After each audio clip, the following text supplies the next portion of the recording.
Salut à tous, on se retrouve ce soir pour l'épisode 2504 de l'After Zap Image. On commence directement avec l'Olympique de Marseille et en se faisant éliminer dès le troisième tour préliminaire de la Ligue des Champions, l'OM a tiré un trait sur au moins 30 millions d'euros vu qu'ils vont jouer l'Europa League et l'Europa League ça paye beaucoup moins que la Ligue des Champions. Donc c'est 30 millions d'euros que Marseille ne recevra pas par rapport à leur échec, on va dire, pour se qualifier pour cette future LDC. Et Valentin Rongier, il a dit, si on rejoue ce match 10 fois, on passe 9 fois. C'est vrai, mais c'est vrai qu'on ne sait pas. On ne sait pas ce qui s'est passé. Peut-être la chance, en gros, était, oui, la chance était côté grec hier. Et c'est fou voilà, que Marseille n'a pas réussi à éliminer comme cette équipe qui était totalement à leur portée. C'est vrai que le match à Lise avait été impressionnant. Les Grecs, au match retour, ils n'avaient rien à faire. Puis Marseille n'a pas réussi à quand même éliminer cette équipe devant son public. C'est totalement fou. Et Marcelino sur la rencontre, il a dit: pour moi, c'est très difficile d'analyser la partie. Ce qui est difficile à analyser, c'est le résultat. Il y avait surtout une équipe sur le terrain durant ce match. On aurait dû marquer davantage, ce qui doit faire une équipe quand elle est supérieure à l'autre, comme aujourd'hui. Pour moi, ce qui est inexplicable, c'est la dernière action. Un simple choc entre deux joueurs et une minute après, penalty qui est sifflé. Pour moi, ça n'a pas de logique. Mais j'espère que dans les matchs à venir, on continuera à jouer comme aujourd'hui. Ça voudra dire qu'on est sur le droit chemin, c'est vrai. Mais bon, l'objectif de Marseille était de jouer la Ligue des Champions saison prochaine. Et du coup, il n'y aura pas de Ligue des Champions. Au mieux, ça sera dans 2 ans. Donc voilà, concernant Marcelino, lui aussi ne comprend pas ce qui s'est passé hier pour son équipe. Et sur son choix, tout simplement de changer les gardiens, je dis quand même, on se demande pourquoi il a pris Ruben Blanco, qui a réussi à arrêter aucun penalty dans sa carrière. 22 penalty arrêtés, 20 buts concédés et 2 après c'est les tireurs qui ont tiré hors du cadre. Donc en gros, il n'a fait aucun arrêt. Pourquoi? C'est lui qui a gaulé la séance. Il a dit: je ne regrette pas le changement, c'est Marcelino, je ne regrette pas le changement de gardien avant les tirs au but. C'est une discussion qu'on avait prise avec tout le staff et je l'assume. Le destin ne voulait pas qu'on se qualifie aujourd'hui, a-t-il déclaré en conférence de presse. Donc voilà, concernant le changement de gardien, c'était déjà prévu bien sûr que ça allait être Ruben Blanco qui allait garder les cages de Marseille s'il y avait une séance de tir au but. Et du coup, l'élimination de l'OM, une mauvaise nouvelle pour l'indice UEFA de la France, bien évidemment, vu que Marseille ne s'est pas qualifié, vu que les points en Ligue des Champions comptent plus de points que, enfin les points en LDC sont plus importants que les points, on va dire, en Europa League. Donc c'est pas du tout une bonne nouvelle, ce qui veut dire qu'il y aura seulement 2 clubs français en Ligue des Champions saison prochaine, donc le PSG et l'équipe de Lens. On va parler d'un ancien Marseillais, peut-être qu'il aurait pu débloquer ce match hier, mais bon, il n'appartient plus à Marseille, il appartient maintenant à ce nouveau club de Vasco da Gama. Et c'est Payet qui a été présenté aujourd'hui. Et Payet tout sourire devant ses nouveaux supporters. Et il y avait une grosse foule qui l'attendait du côté du Brésil. Donc sous ces nouvelles couleurs du Vasco da Gama, du côté du championnat brésilien. Donc voilà quelques photos de Payet. Mais pas que Payet a refusé des offres beaucoup plus lucratives niveau salaire. J'en ai parlé en midi, en plus une déclaration de sa part. Pour lui, l'argent, c'était pas du tout une priorité. Il voulait continuer de jouer dans un championnat vraiment avec passion, tout ça. C'est pour ça qu'il est parti du côté du Brésil. Et saviez-vous, donc Payet devient le 2e joueur français de l'histoire à rejoindre le championnat brésilien. C'est vraiment très très rare de voir des joueurs français évoluer au Brésil. Donc le premier était dans là-bas, Mendy, en 1988 au Grêmio FC. 88, on est quand même en 2023, ça faisait plus de 35 ans qu'il n'y avait pas eu un joueur français qui avait évolué du côté du championnat brésilien. Et bien le deuxième, c'est Payet, voilà, Dimitri Payet qui débarque du côté de ce championnat. Et regardez, il y avait beaucoup de monde, je ne sais pas s'il le suivait énormément, mais peut-être voilà, les supporters brésiliens suivaient bien sûr, peut-être Marseille, peut-être West Ham à l'époque où il jouait. Et bien sûr, il y a beaucoup de monde pour accueillir le nouveau numéro 10 de cette équipe de Vasco da Gama. On va parler de 2 départs du Paris Saint-Germain et c'est officiel, on les a appris dans l'après-midi. Donc officiel, tout d'abord, Paredes quitte le PSG et s'engage à l'AS Roma. Montant du transfert 4 millions d'euros plus 1,5 million de bonus. C'est officiel, il retourne à l'AS Roma. Il avait déjà joué à l'AS Roma à l'époque. Et Paredes a demandé le numéro 16 de la légende de Rossi. En effet, depuis son départ en 2019 de l'AS Roma, plus aucun joueur n'a porté ce numéro 16. Donc le milieu argentin a dû faire la demande. Il a demandé au président tout ça si c'était possible d'avoir le 16. Ça a été accepté et du coup c'est le nouveau numéro 16 de cette équipe de l'AS Roma, Leandro Paredes. C'est un autre départ, lui aussi débarque du côté de l'AS Roma, lui aussi joue au PSG. C'est Renato Sanchez et c'est également officiel. Renato Sanchez est prêt avec option d'achat à l'AS Roma par le PSG. Une option de 15 millions d'euros devenant obligatoire après 60% de matchs joués. Donc s'il joue Je crois que c'est à peu près une trentaine de matchs la saison là. Donc l'AS Roma sera obligé de l'acheter, c'est-à-dire qu'ils seront obligés de donner 15 millions d'euros au PSG. Mais s'ils jouent, je sais rien, 28 matchs, enfin 50% on va dire des matchs cette saison, bah voilà, en gros, ils seront pas obligés de l'acheter. Ce sera eux après de décider s'ils voudront l'acheter ou non pour lever son option. Et Renato a 25 ans, déjà son 6e club, en espérant qu'il puisse se stabiliser physiquement et lancer enfin véritablement sa carrière. Ce joueur qui avait été révélé à l'époque en 2016, on se souvient de son Euro avec le Portugal, avec le Benfica où il était bon. C'est vrai qu'il a 25 ans, il est encore jeune, Renato Sanchez, vu qu'il avait percé très jeune, vu qu'il jouait avec le Portugal en 2016, il avait seulement 17-18 ans, où ça avait été un phénomène, mais depuis ça a été compliqué à cause surtout de blessures. Donc on lui souhaite bonne chance du côté de l'Italie. Un autre transfert officiel, j'en ai parlé aussi ces derniers jours, et c'est fait. Lovro Majer rejoint Wolfsburg pour 35 millions d'euros, bonus compris en provenance de l'équipe de Rennes.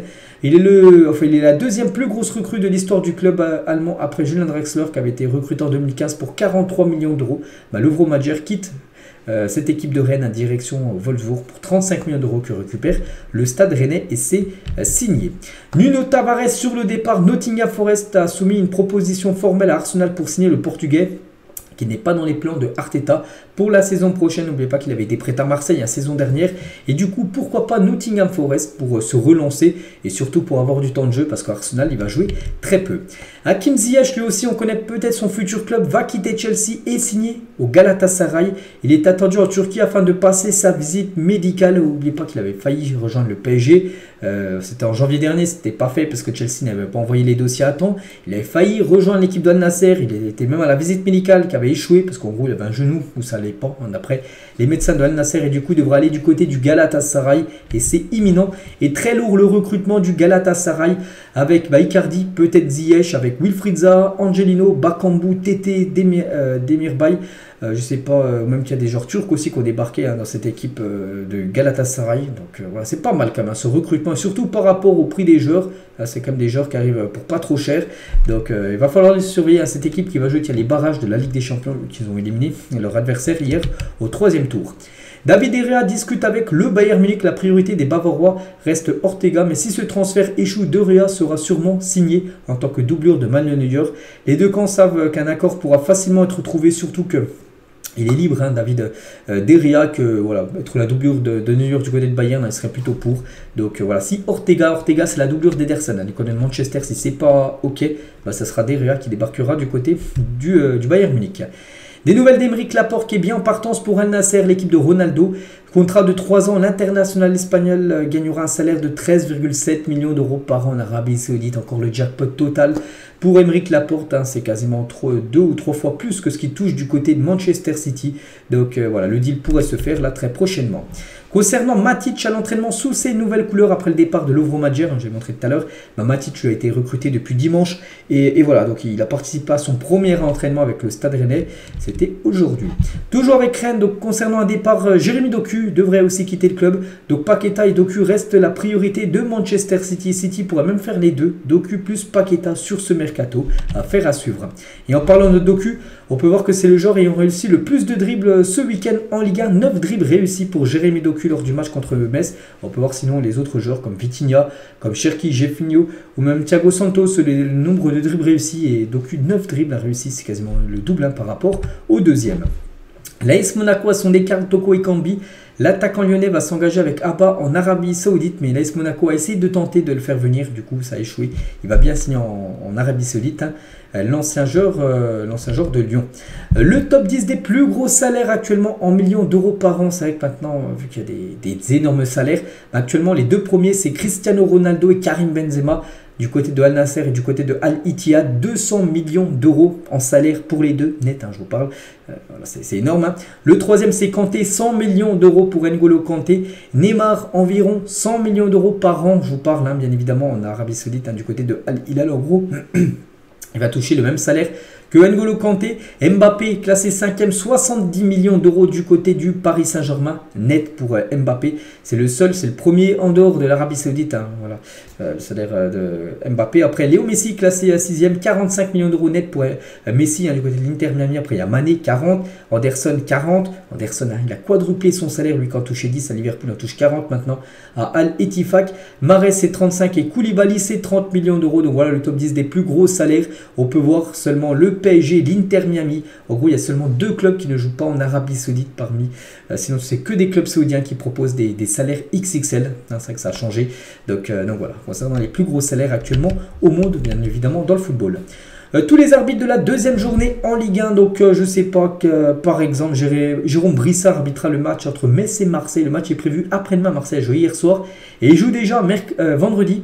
Pourquoi? Parce qu'en gros, c'était déjà planifié voilà, ce match le vendredi. Parce que si Marseille se qualifiait pour les barrages, donc le match était déjà le mardi après. Donc, c'est pour ça qu'il devait jouer le vendredi pour avoir du repos pour le match mardi.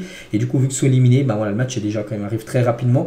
Donc, ça sera Jérôme Brissard, l'arbitre. On peut voir que ce sont tous les autres arbitres, bien sûr, qui arbitreront les matchs de Ligue 1. Donc, Lens-Rennes, c'est le dernier match. Hein, ça sera dimanche soir à 20h45. Et c'est Benoît Millot qui sera l'arbitre de la rencontre.